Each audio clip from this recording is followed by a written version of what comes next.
A good afternoon to you, our viewer. Welcome to today's program, Women at the Frontline, Women Rise, where we speak to women who have walked journeys of leadership, who have impacted society in various ways, in business, in politics, in all sectors. As long as we get a woman who is impacting society as inspiring people, we bring her here to discuss and share her life journey. And of course, emphasize a few things here and there which have brought them this far. Our purpose is to bring you these women, and of course to showcase that where women are, woman is, there is change, there is impact, there is value addition in society, and to ask as many women to claim this space and to go out there and dominate, impact society in various ways. I'm delighted to be introducing to you a very, very, very special person to me, and a very special person in the women's movement again. But she's been hidden a few years. So I had to smoke her out from here at Tembuzi. And I can tell you where we are at. You cannot have such a space in Kampala here. Beautiful, beautiful Tembuzi Cultural Park. Yes, Tembuzi Cultural Fun Park. Fun Park. Yes. This is a place we can come in, relax, read a book, bring the family, bring the children, even bring retreats. Different things can happen here. And we smoked her out from here where she's trying to develop this special place. And I want to later on encourage you to come and enjoy this space at your time here at Namugongo Sunday. That's where we are coming from to you here on our program at Civic Space TV. So we'd like to welcome Sheila. Thank you very much, Monica. Yes. I'm really grateful for you to smoke me out and really put out our story. You can't imagine how I'm delighted. Thank you so much for honoring us and giving us your time. You're most welcome. Anytime. Yes. So Sheila here, she will be sharing her story. As a feminist leader, we just call her Sheila, but we know her in various aspects. She has been to the East African Parliament. She's a women's leader, certified and confirmed in different aspects. She's been leading in different organizations and spaces.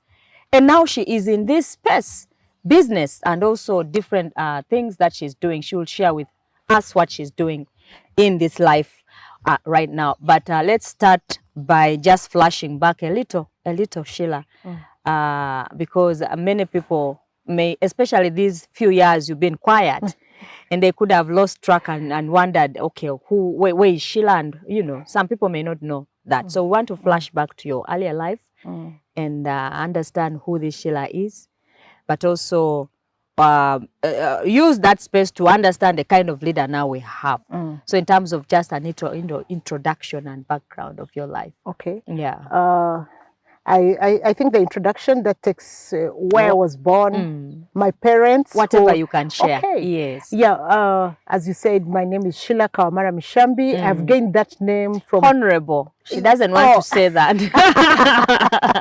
Yes, honorable. Yeah. Because I love that title because I think I've remained honorable in the sense that whatever I do, I want to do it honorably. That's right. Yeah. I was born sometime way back in 1965. So I'm 3 years short of the late. Getting into the 6th level. This late, may his soul rest in eternal peace, Afande General Tumwine, who has gone to rest.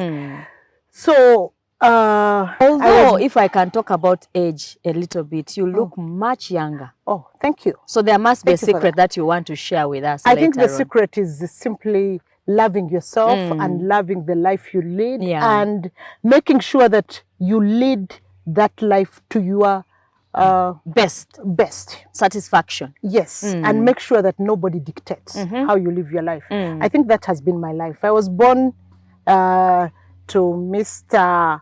Sergio Kawamara, who has moved on, of course, and also Helena Kajumba Kawamara, my mother, passed on last year. I think their parents who gave us really a very good life. Where does the Mishambi name come from? Mishambi comes from my late husband. Oh. Oh. Yes. He was Colonel Jack Mishambi. He passed on 18 years ago. I actually thought that was your name because I knew your brother who was also Mishambi. Was it a brother or something? Yes. Yes. So Mishambi is from my late husband's line. Yeah. And Kawamara is from my side. That's okay. So Mishambi was from Rukunjiri and my parents were from Kabarole. Oh, yes. Fort Poto. So I grew up in Kampala for most of my time, largely.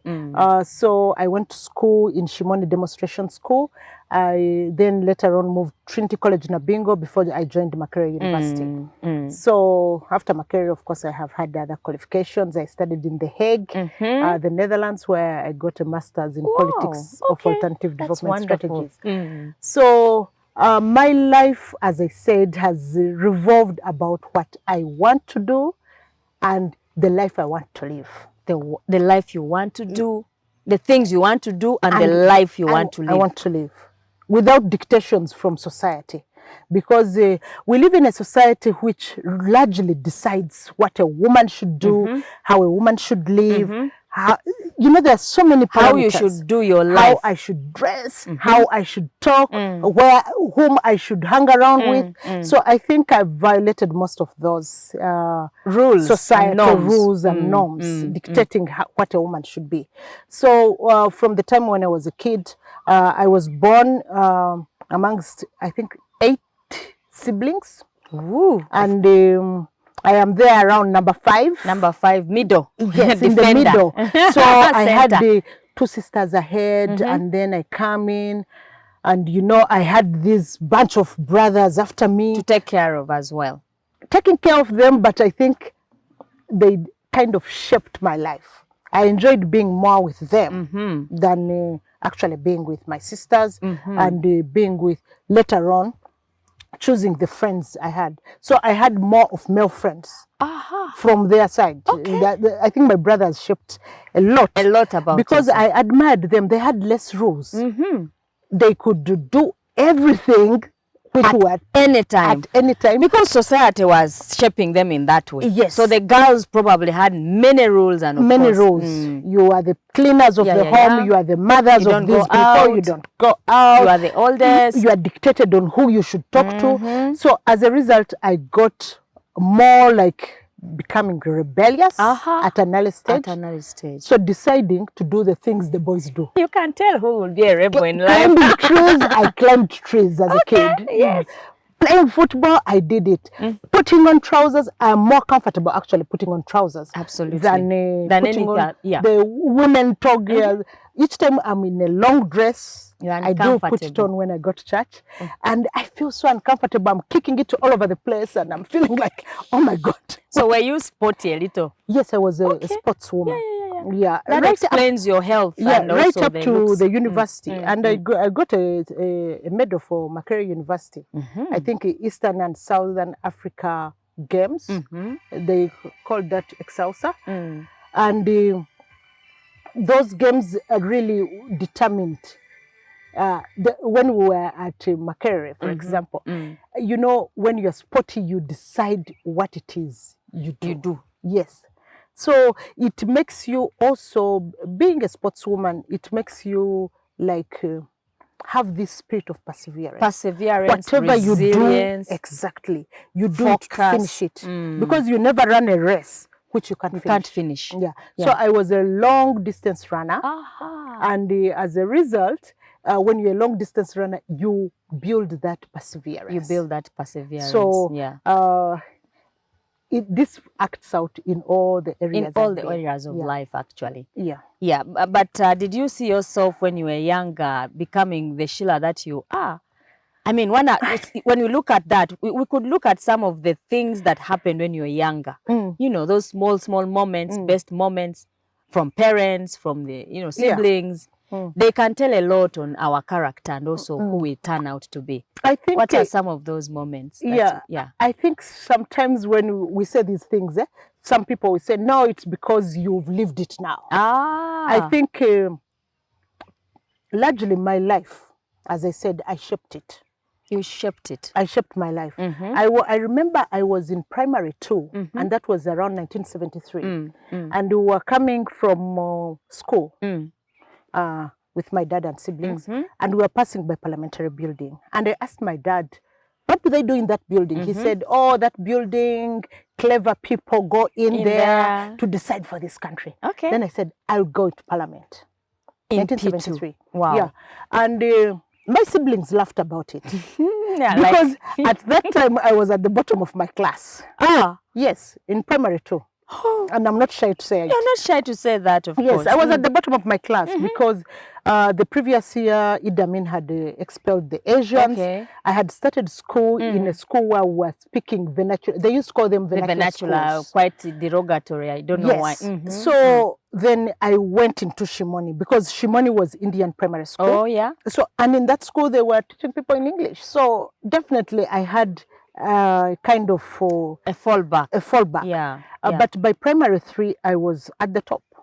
Ooh. And from that time, I never looked back. Yeah. Okay. So later on, when I went to cover Parliament as a journalist, because I also worked with the New Vision newspaper. I didn't know that about you. As a journalist. So when I went to cover the Parliament as a journalist, my mother, I remember she was so excited. She said, you said you'd got Parliament. Now you are here. Now you're in Parliament. I said, no, I'm not in Parliament. I'm simply working I am in the press gallery. Okay. So I'm going to Parliament. And when I was elected to the East African Legislative Assembly, she called. This time she was crying. She said, you said it. You said you'd got Parliament. I said, now I'm in Parliament. Confession. Yes. Yeah. So most of the things I've done, I loved so much reading and writing. I did literature at school. And I have one of my favorite teachers. Wow. That is Mary Goreti Katusabe Semwezi.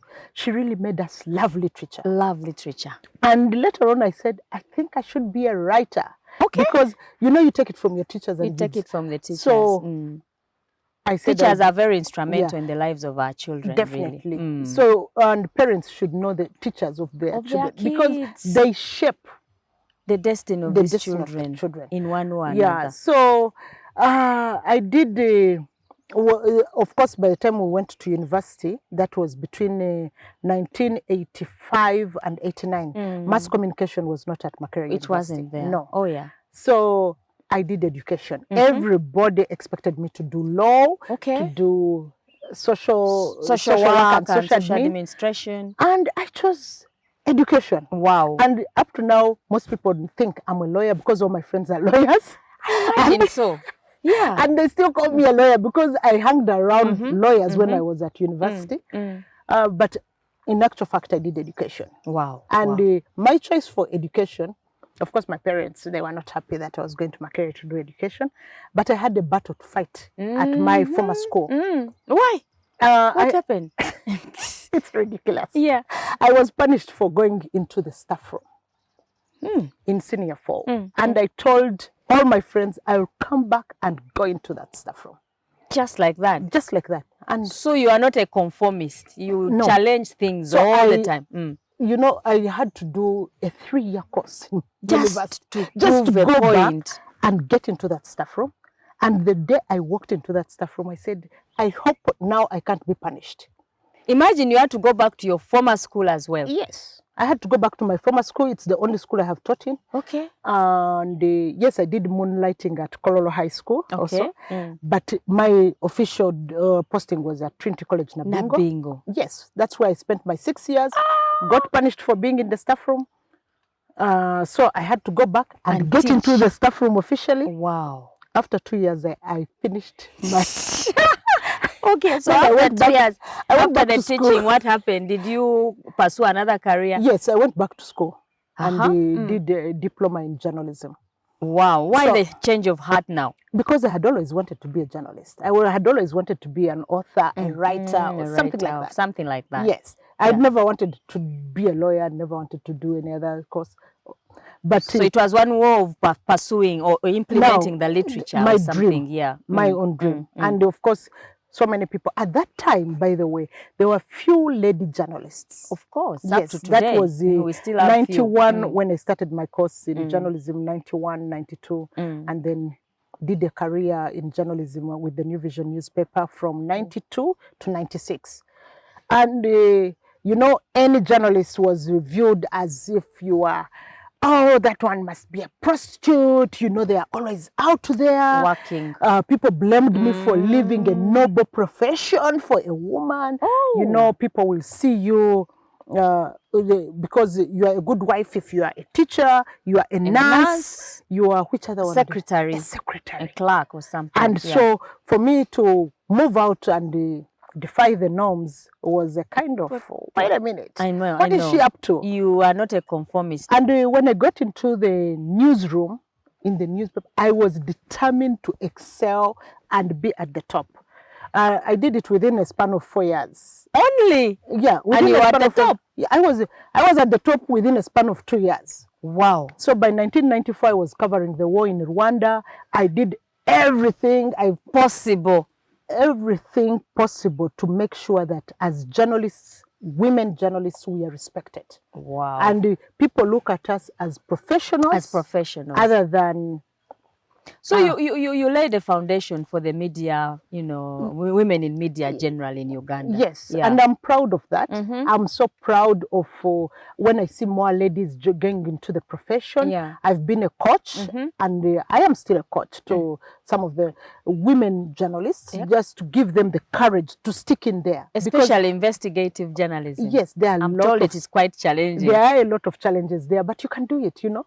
As long as you know what it is you're looking for, you'll do it. Wow. Most times, I think as women, we put limits on what we can do. On what we can do and what in the different spaces. Okay. Because I remember there were journalists who say, I cannot go out there late because my husband will be angry. I have to be there with the children. And of course, those excuses, women, they are pertinent. But sometimes they limit your career. I think we overplay them, and they limit the spaces we can explore and get in. Wow. That's a fundamental point, Sheila. And I think that many things still challenge women, of course, today. And we'll talk about it as well. But I'm just trying to trace this young Sheila and seeing what you were able. Of course, this was a very aggressive Sheila. Up to today. Assertive and aggressive. Both words are important to me, I think. Yeah. Some people misunderstand being aggressive as, you know, something. But aggressive in the sense that you assert yourself and overcome all the limitations to reach your goals that you set. And before we go to another point, I think this area of journalism then prepared you for another level. So after journalism, did you move into another profession or practice? Yeah, I think that was 1994 when the Rwanda War genocide took place. When I returned, I had applied to go for my master's. And I think what I saw, what I witnessed, there was a lot of trauma. Traumatized and yourself. Yeah, and also within our country, Uganda, I don't think we have those privileges of getting the psychosocial support for journalists. So I took a break for about 1.5 years to do my master's in the Netherlands. And when I returned, the newsroom was not the same. It wasn't the same. I felt there was it was slow. I needed to do something else, more challenging things. I think I had also liberated my mind. So I joined the Uganda Women's Network as its first executive director. Is that so? Yeah, but I had already joined the women's movement way back in 1989 when I finished university. Okay. Yeah, there was fire around this country that time. Women had been to Nairobi for the UN, linkages conference or something. Conference, yes. The 4th UN Women's Conference. And when they came back, there was fire. Yeah. So we had up to do so many things. Action for development taking on. We had the NAWOs, we had FIDA. So there we go.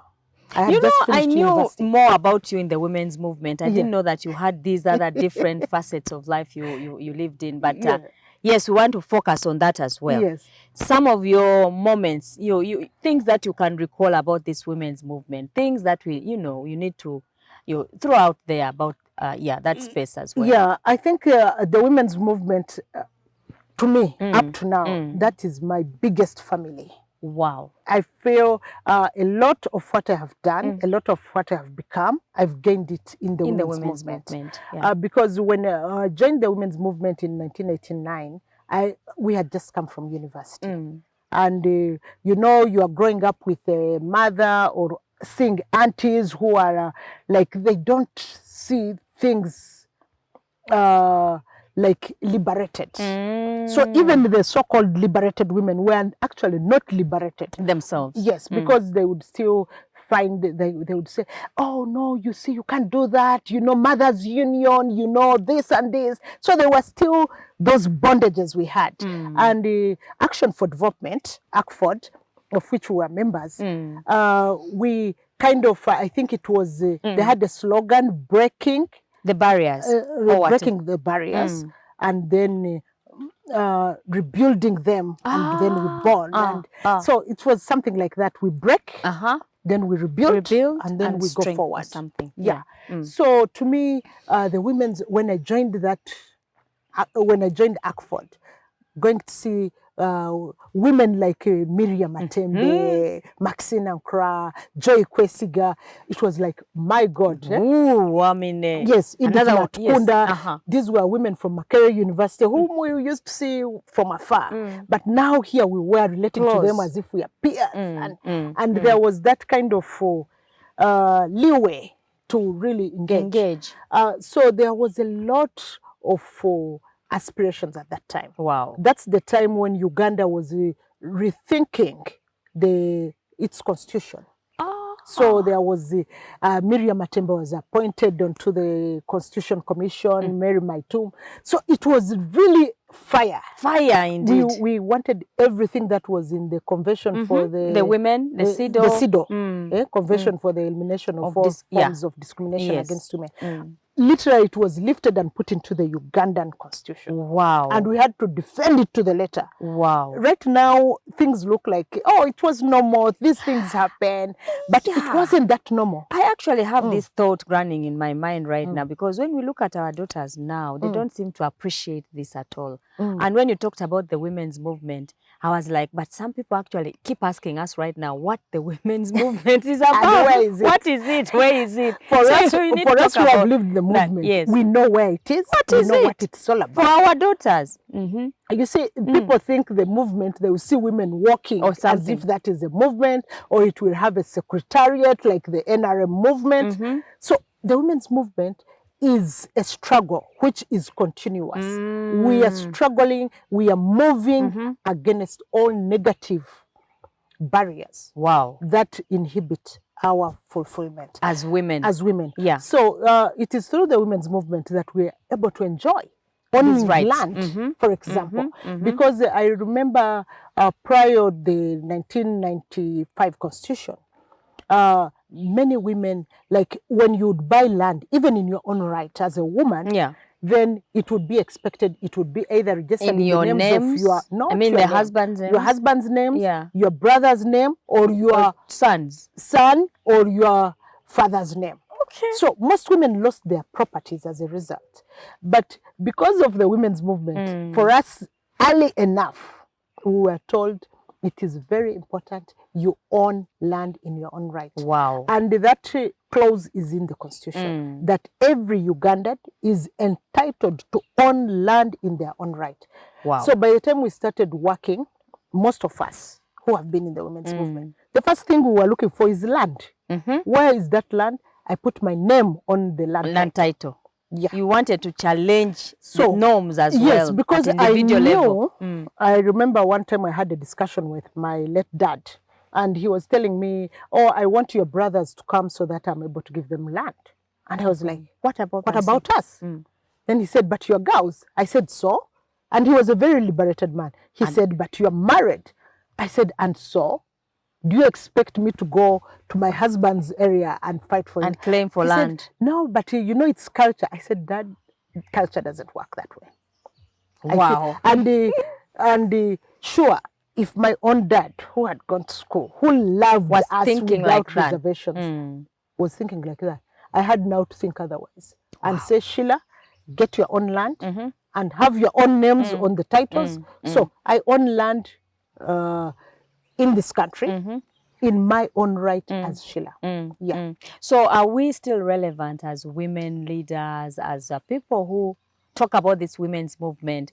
Does it have any meaning and sense to Uganda right now and our children? I think we are still very, very relevant because the issues we were talking about in the 90s are still there. Are still here. Currently, I'm an executive director of the Eastern African Sub-Regional Support Initiative for the Advancement of Women. In short, it is called the EASI. Yes. And as we move around this country, my God, I keep thinking, where did we go wrong? Why are these things still there? Still happening? Yes, at this time. 30 years, 50 years down the road. You find the negative cultures we talked about are still there. Female genital mutilation is still an issue. Yes. You find gender-based violence. That one is a perverse. I don't know if there is any improvement. It's annoying. Yeah. You find things like child marriages. Kids as early as 10 years. 15 years. There was a recent video, you saw it. Yes. A child being kidnapped and the mother was carrying her. Yes. In Zimbabwe. Yes. Yeah. And I can assure you, to me, it is so annoying. Because when we are in Kampala here and certain things are not, we think they are not happening. But even under our nose. It is. It is happening. Because, of course, the records indicate the children, when they are abused in the families, it is people known to them. Yeah. Relatives. The dads. Yeah. And then there is this culture of silence. Let us not talk about it, and it will die. It will die. Nobody will know about it. There was a father the other time who was reported widely, who was abusing the daughters, impregnating them, and then making sure that they abort. And the mother would not do anything about that. Because sometimes this guy will threaten you and will maybe threaten the lives of your children, and people keep quiet. So these things are real, they are happening. And if, of course, the women's movement wasn't there, then some of these things people would be silent about it. So what do we do as the women's movement? We've tried to influence the systems. If I can't hold that guy and say, you can't do this to your kid, at least I can influence and the law will be passed. So that at least we know how to get these people. So a lot of the work we've done in the women's movement has been about influencing the laws, the policies and the practice. As a result. So, for example, some of the things we've really fought for, the spaces we fought for, is to have women in parliament, to have women in the local government councils, to have women in all leadership positions. And I know we've been challenged and they say, you know, even when you have these women don't talk for you. At least they are there. I always insist, at least we have them in there. And frankly speaking, you've been in the Ugandan parliament. I've been in the East African Legislative Assembly. Even when I'm out of parliament, I know what goes in there. I have the contacts in there. And I can still go and influence the people there. Because I'm still a leader. It doesn't mean that I stopped. I left the East African Legislative Assembly in 2006. But that doesn't mean that I don't have influence. When I go to the East African community, I'm still referred to as an honorable member of the East African Legislative Assembly. Absolutely. Though former, but they will still give there you is that a lot. respect. This whole conversation of having women there vis-a-vis impact. Of course, descriptive representation is important because the more people see us there, the more acceptable women are in those positions. But it goes beyond that, Honorable, of course, like you've noted, in terms of the outputs. Because when women are there, then they present these issues and they raise their voices in different issues and challenge the systems. And you've rightly noted that. But having been in those various spaces in terms of your seniority as a woman leader in Uganda here in the East African region, there could be things, of course, that you still look at, you are still working at. And I just want to pick your thoughts because this is for advocacy going forward. Some of the areas which you still feel there is a lot of work to be done. I cannot miss to ask you that question now that you are here.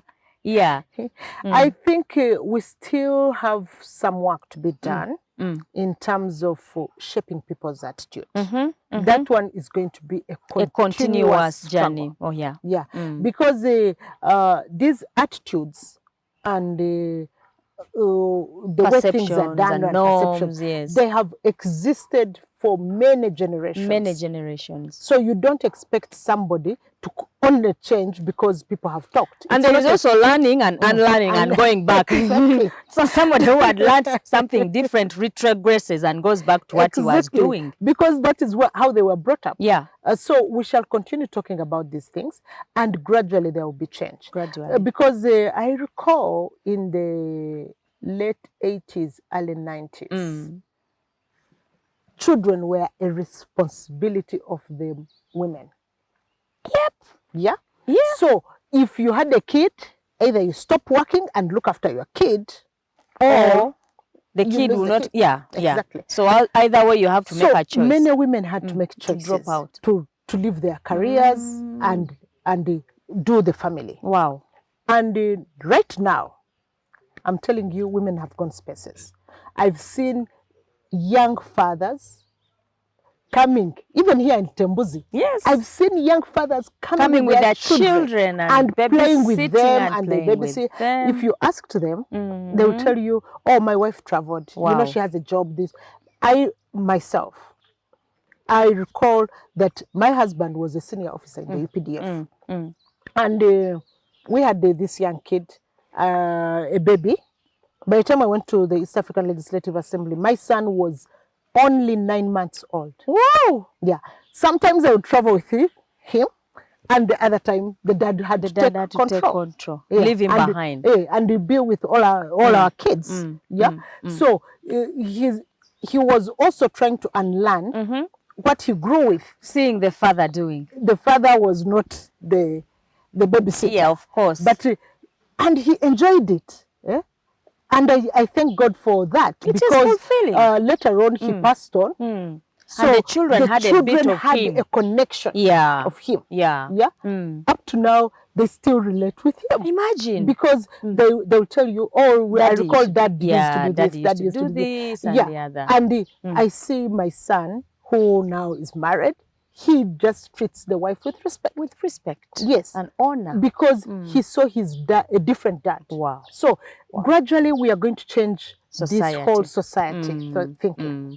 It's a lot of work, I believe, and we cannot tire. That's why we are still doing this. Yes, we can't tire. People keep asking us that, oh, women's emancipation has, reached its epitome. We don't need it anymore. You women are okay. Now we need to bring up the boy child. What is your thought to that before we run to another issue? I think for me, bringing up children, both girls and boys, I have done, I wouldn't say, let me say it, I've done a commendable job. Yep. My boys and my girls have all been taught the same principles and values of life. Yeah. I recall one time I bought an apron for my son. And my mom found him in the kitchen. In the kitchen. And she was like, what is he doing in the kitchen? And my mother was a liberated woman, by the way. And she was like, no, boys don't go in the kitchen. The dad himself had told me, much as I said he was also liberated, he said, no, why are you buying 3 aprons? I said, one is for my son, Rodney. And he said, no, he's a boy. I said, no, I don't want him in future to mistreat his wife. That because he'd never learned how to cook. He never learned how to cook. He needs to do certain things at least. Basics. Washing plates. I mean, if your wife is preparing a meal, you can wash the dishes. You can do something in the kitchen. So I've ensured that because this whole mindset, this whole learning begins at home. It begins at home. And by the way, it is the women who do the work. Who teach, who nurture children. Yes, who are the agents of socialization.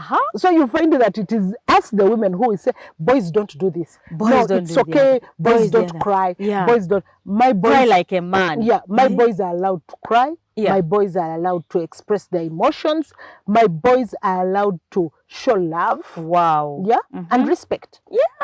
To the women in their lives. Very, very important discussion, Honorable, right there. I know, of course, as we go, we are tracing your journey and picking some things here and there that can impact and help us in our continuous work of advocacy for women's rights and leadership. You moved from teaching, you went to journalism, and now East Africa. Why why East Africa? And what did you do while there in the 4 years? How did you even get there? Because it was Yes. a difficult, you know, space to get inside. Yeah, it was 5 years in the East African 5 Parliament. years, yes. So when I was in Uganda Women's Network, we learned about it that the East African community was being revived. Remember, it had collapsed in 1977. 77. And it was being revived. This was around 97, 97, 96, 98. Eventually, the treaty was passed in 1999. So, what do? Arusha is really far. So, Sheila. as women, we mobilized. We said, no, these guys are discussing the treaty. I'll tell you, in the 90s, the activism was really enjoyable. It was really enjoyable and really practical. So we begin discussing. Remember, I think that is the time the mobiles were not yet here. So it is this landline. Who do you know in Kenya? Who do you know in Tanzania? And it's they were the 3 countries. Wow.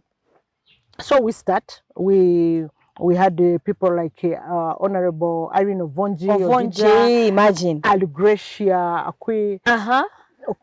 And you know, we just said, you know what? We are going to input into the treaty. The treaty now. That was being discussed. Okay. So what do?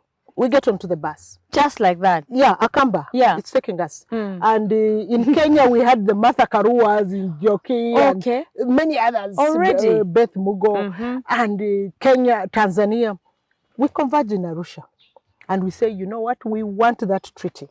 We want to make input into it. I think the Secretary General at the time was Mutarua, Ambassador Mutarua, and he gave us the audience and said, here it is. So there is a chapter in the East African Treaty, Community Treaty.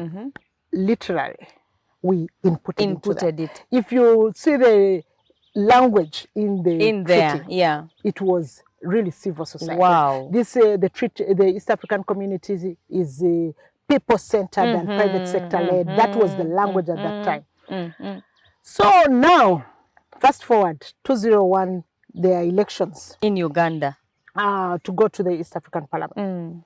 I had all along told my husband he was this very popular bush war hero. Okay, so I had told him each time we went to the village, that is in Rukunjiri, and you know, you'd have all these people converging. Family and the relatives there. Family, relatives, people from the neighborhood, really. And I told him, you know what? And he was this popular guy. By the way, it would take us about 12 to 14 hours to get to Rukunjiri. Why?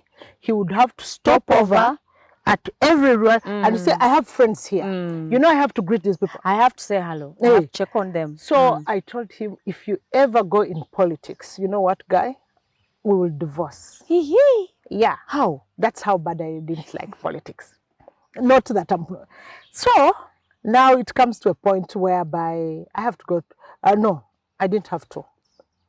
Now we are seated somewhere and people are saying, do you know what? These people, the people who are going to the East African Parliament, we don't know them, who are standing. So, all of a sudden, I think my friends had one too many or something like that. They just turn around to me and say, Sheila, you're going to East Africa. I said, no. I just like that. I said, I can't. I'm not a politician. Imagine you thought you were not. I'm not a politician. They said, all the work you do is politics. Yeah. You're going to the East. I said, no, you guys. Then eventually I tell them, you know what? Why not? No, I cannot tell Jack that I'm going to politics because I told him if he does, I divorce him. You know? So I can't tell him. So they say, we will tell him. The women's movement, he was part of us. So, so they're like, let's tell him. We are going to tell him ourselves. I say, no, you can't. That will be... Interesting. So they give me an ultimatum. I either tell him or they tell him. Yeah. And I was like, okay, now this is tough. So I decided I would tell him. So we were coming from up country, and I had this newspaper with all the aspirants. So I just say, you know, sometimes I wonder where people come from. Now these people are going to East Africa. I don't know. And we are the people who worked on this thing, this treaty. This treaty. Yes. You know what? sometimes I feel I should go in there and implement this and thing. implement the things with. Then he said, why not? Yeah, just like that. I was like, okay, why not? I said, yeah, I would want to go to the East African Parliament. Wow. Then he said, really? And family support. Immediately, we stopped in Masaka, Total petrol station. He began calling everybody who he knows in Parliament and say, you know what, my wife is running for Parliament. And I was now getting all scared. And I'm like, I haven't decided yet. And he said, no, I've already made, tomorrow we shall meet so-and-so, we shall meet Honorable Tafia, we shall meet Honorable so-and-so, Honorable Goma, those are my colleagues. There was Honorable Kinobe. And I was like, oh my God, what have I got into? Yeah. So just like that, he offered me unreserved support. I had a 9 months, by then he wasn't 9 months. He was, I think by the time we were going through the elections, he was about 6 months old. Oh, yeah. So I had this baby, and then I had to go through this stress of politicking, and it was it is painful, it is tough, and I always admire the women that go through it. So many things are said about you. So many things. You end up not recognizing yourself. Yeah. You're like, what the hell? What do I? You know, somebody can bring up a rumor. A very bad thing, actually. Very bad story. And you're like, and you have to battle with it. Yeah. Is that me they are talking about? Sometimes I would go home and say, I'm not going back in there. And my husband would say, we are going back in there and we are winning these elections. Imagine. Wow. We are winning it. You can't go down. And I'm like, okay. He said, you've never failed. And that's what I always pride myself. Yeah. When I set out to do something, you must succeed and bring back victory. So fast forward, you have gotten into East Africa. You went with Irene Ovunji? Yes, I was there with Honorable Irene Ovunji Odida as a woman, Honorable Lydia Wanyoto. Oh, Lydia was there at that time as well. Yes, and Honorable Sarah Bagalariwo. Oh, yes. Oh, yeah. So we are the 4 women representing Uganda. That was powerful. Yeah, that was only women. There were no men. There were 5 men. 5 men. You know what? Each country has 9 representatives. Okay. So we had initially gone for. People were saying they will give us 30%. We said, no, you give us, actually, we turned the rules when it came to East African Parliament. We said, no, 1 woman per region. So which region is not going? So there was myself as elected from Western Uganda, Honorable Irene Ovunji Odida representing the Northern. Northern, yes. Yeah. Honorable Lydia Wanyoto for Eastern and Sarah Bagalari was Central. For Central, just like that. Just like that. We changed the rules. Yours was a powerful team, very, very powerful. Yes. But you people left earlier and left, I think, Wanyoto there. Yes. Yes. I served in the East African Parliament for 1 term. Did you have a change of heart? No, because there are usually 2 terms. Some things were. Or were you shocked to see what was going on there? No, I wasn't shocked in a way. 1, okay, 2 years before our re-election, that's when my husband passed. So I still had to. I was grappling with that early widowship. With my youngest son. At that time, he was the dad died when he was 3 years old. So I'm trying to grapple with that. But at the same time, we had shifted. Things had shifted. The ground had shifted in Uganda. I had been elected on individual merit. At that time, of course. At that time, 1-party state. 201. Yeah. Now, 206. As politics proper. We were in colors. Multi-party. Yeah, yes. Multi-party politics. I didn't know whether it was yellow, whether I wanted to, whether it was pale, cream, or red whatever. Has just come. So red has just come. So, I don't think the movement people, I didn't have a party card. And I still don't have a party card. And I'm so happy about that because I'm able to express myself without any party boxes. So I can wake up, feel nice in red, put on my red. I wake up, feel nice in yellow, put on your yellow. Put on blue. So I'm always like, people say, and when it comes to voting, I vote candidates of my choice. I could safely say you are stuck in the individual merit. Because I think the political parties, with all due respect, I've been a bit, I'm one of those people who get disenchanted and say, I think there has been a lot of political party is coming up, and then you fail to see a clear ideology. A clear ideology. What do you stand for? Because for me, I prefer, if I'm in something, I'm either in or out. Neither so in between. I'm not going to ask, okay, what is the ideology? Why are we forming this political party? And then you tell me, oh, you know, Museveni has ruled too long. And I say, okay. Okay, so supposing we remove him. What is the alternative? What different thing, what is your package, the manifesto, what are you giving me at the end of the day?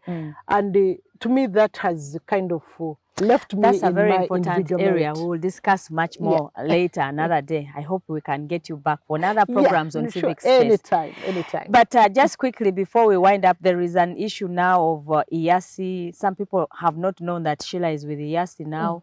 Why IASI? What is happening in IASI? Any hope for us in that space? Yeah, I've been here with IASI since 2018. Recently. That is 4 years now. And we do quite a lot of work around the region. IASI was formed in 1996. So it is an old... one of those organizations. One of those adult organizations we have. Mature. We work in 10 countries. That is... Uganda, Rwanda, Burundi, Tanzania, Kenya, South Sudan, DRC.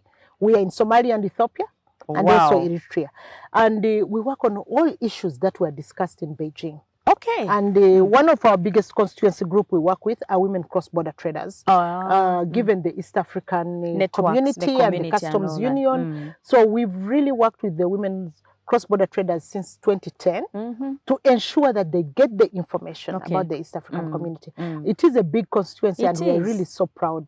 Quite challenging, actually. We have changed their lives. Wow. Yeah. And of course, many things happening right now in the East African region. Okay, we could even safely say Great Lakes, because those countries are closer to us. Just two.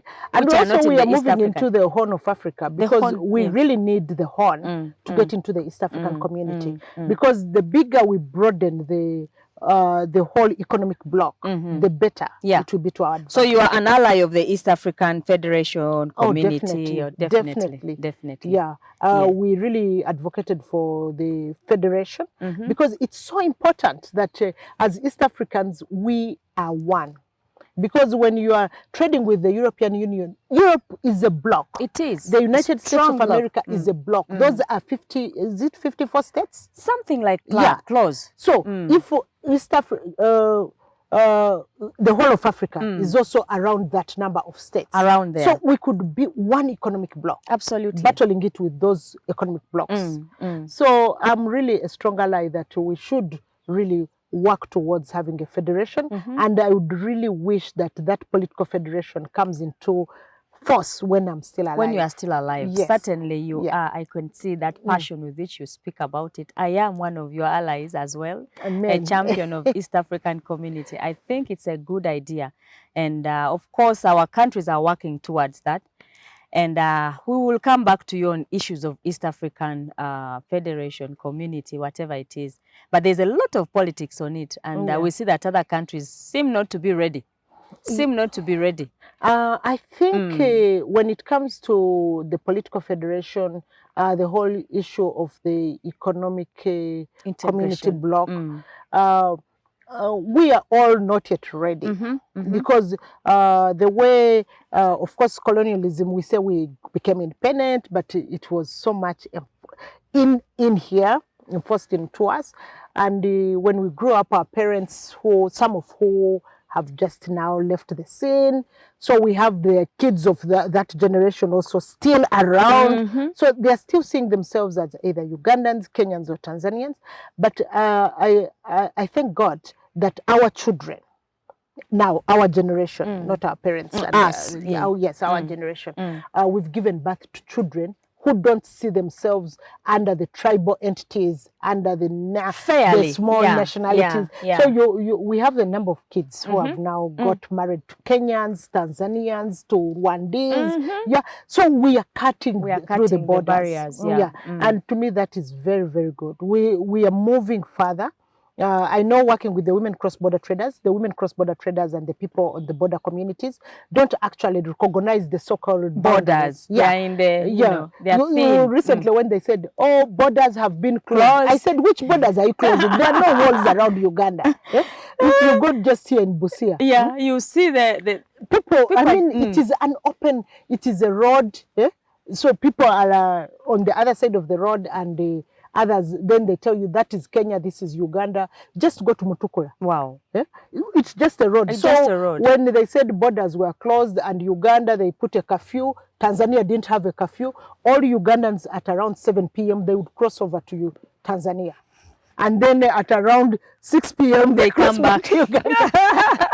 So it is all nonsense. It is. So I feel that the faster we work on to the integration, because the pandemic like COVID-19 actually showed us that those borders are nonsense. Not important. If we had to do vaccination, it should have been done across the region. Rather than saying, oh, Uganda has finished its step, but you see Kenya is still not yet, so we can't open the borders. I think to me that but was there is total hope. nonsense. Looking from the perspective of political federation, it seems now we are moving closer, because Somalia the other day has just gotten a new president, Kenya has gotten a new one, and then we are close. I believe with this political integration. I don't want to go into the politics here, but you could comment on that as well. Yeah, you see, we still have our different political perspectives. And I recall when I were in the East African Legislative Assembly, one of the things people feared most, we are a small country, but people fear Uganda. Because we have kind of influenced the politics of all the countries around us. So, yes, our president is the longest serving president. That one we all know. Common knowledge. So people kind of say, but if we were to integrate, who would be president? So that is what derailed the whole issue of integration. All right. Yes, so there are many things to that, and of course, it's a discussion for another day. But I think the more confident we begin talking about these things, the better we need for our countries. We need to, because at the end of the day, all of us, we are in a race, and we have a baton which we have to pass on to the next generation. That's right. And we need to do it right. That is right. Yeah, I feel I would do a disservice to my daughters, to now my granddaughters, because right now I have 6 grandkids. So wonderful. I'm so happy about them. So happy. Tomorrow I will be here with them. It's my birthday tomorrow, so I'll be here with them. So when I feel that I need to groom daughters, granddaughters, who will take on the movement further. Yes. And so I need to be open with them, how I groom them, so that my generation, what my mother taught me, some of them I had to unlearn. You had to unlearn. But now I have passed on to the next. We had very good values also as Africans. I think the issue of being welcoming, the issue of comradeship, the issue of family. Ubuntu. So the Ubuntu, the Tembuzi Cultural Fun Park, for example, has been inspired with the issue of family. Bringing families together to enjoy together. The togetherness as families. So that we don't have a generation whereby we break off. The middle income economies are suffering right now. Or the first world rather. As we are aspiring to get into the middle income and the first world, we should remember that the value of family of Africa, the biggest value is the family. And we shouldn't forget. So we should safely go with it. We should safely guard it and make sure that family is celebrated. Families are celebrated. You have actually brought us now to the conclusion in terms of those lessons you're picking out and emphasizing. Of course, as a senior leader, you have come a long way. There are things that you can quickly put out there in terms of guiding the next generation, warning here and there. Of course, wisdom comes with growing and also experience. And so I thought I could just allow you 2 minutes to just share a few things. Yeah, I think is one thing I should really point out. There are so many cultures across the world. Culture is very dynamic. But I think one of the things I've learned, the good in African culture should be safeguarded. those good values that we had, the values of Ubuntu. Let's safeguard it no matter what, because there is a lot of individualism in the Western, yes, in the Western countries, whereby it's cropping in. It is. You see that our kids, when even they are meeting their cousins and other relatives, you see them stuck On the their phone. phones. Yes. Yeah. And this space that we've created, it's for the first time I began seeing. I've been coming here quite a number of times with my family and all my siblings and their children. It is this space where you see people deciding to talk to themselves. At least. And people bringing out a game of cards and playing it. And together. Really, you hear people laughing and screaming. And to me, that gives me hope. As a we family. should fight for that. Wow. And I would really wish that if there are people out there with more land, let them create such safe spaces where people should converge, where we should come and dance, eat our food and celebrate ourselves. It's always so good to be together as a family and eat together, share together, celebrate. I think you are raising a very important point, and as families, we need to take advantage when we are still together and alive and strong to share together. I want to bring the program to an end, and I think that that's the best point to end at. What do you think? Have I left out something else? No, Monica, you've been an excellent. I have been quite exhaustive in giving you time to speak about yourself. Of course, really, Sheila, I want to thank you so much, because through these conversations, you remember what we used to have in the African continent here, the fire, fireside conversations. We have them here in Tembuzi. We have fire pits. So people have conversations around there, and they're very exciting. You know, it is another thing to see you from a distance and you're like, Honorable Sheila Kawamara Mishambi, this great woman, and all that. We never get to come close to, enjoy. You just have a chat, conversation with you and learn from you. In a way, you are indirectly mentoring many other people, that it's possible to come from ground zero to where you are now. At this point in life, there's a lot you've done, and it's possible for our younger women to live the same life. So that is why we are here, and that's why this whole space is about this. So we want to thank you, and to really, commend you for this retirement plan. I'm not yet retiring. In a way, because then there is somewhere to, something to keep you busy and energy, alive, So I just want to end by encouraging families out there that will come across this video. There is a place called Tembuzi.